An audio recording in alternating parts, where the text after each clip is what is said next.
I've watched men and women take their skin with scissors and cut it down the middle, pulling it apart like a bad Halloween mask.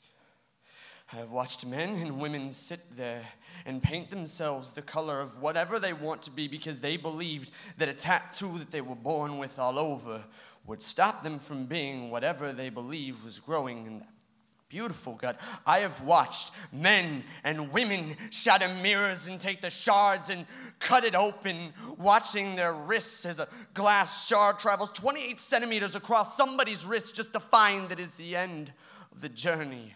All I have to say to you, and I mean you, is I am so sorry.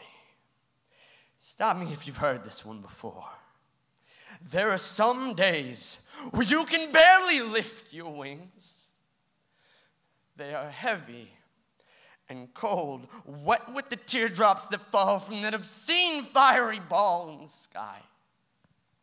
And there are other days where your veins are full of kerosene, fingers flicking open and closed because they are Zippos, and your lungs are billows blowing into a furnace where a heart should be. A burning cathedral, born on a Monday in a one-way alley where 3 men brutalized me at the age of 7.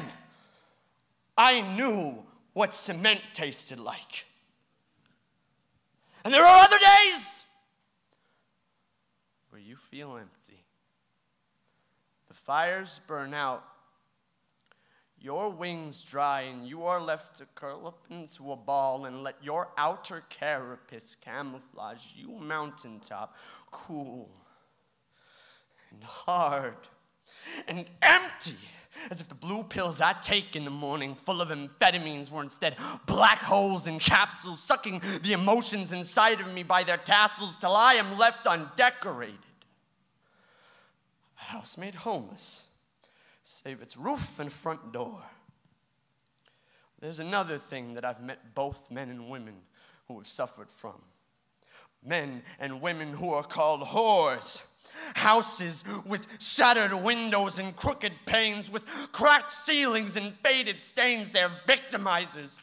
Blame these pains on the colors of their welcome mats or on the signs on the front door that read, "I am warm, so you can call me home." I know that being jumped and being raped are not the same thing, despite both sometimes being blamed on the way that we dress. But why?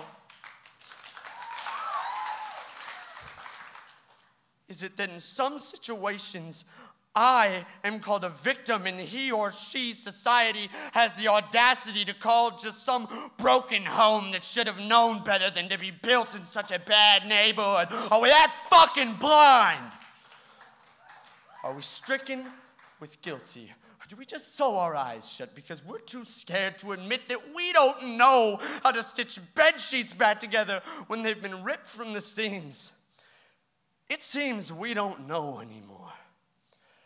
I mean, after all, where does prevention stop and where does protection begin?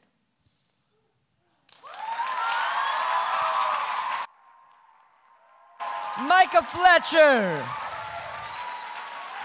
Judges.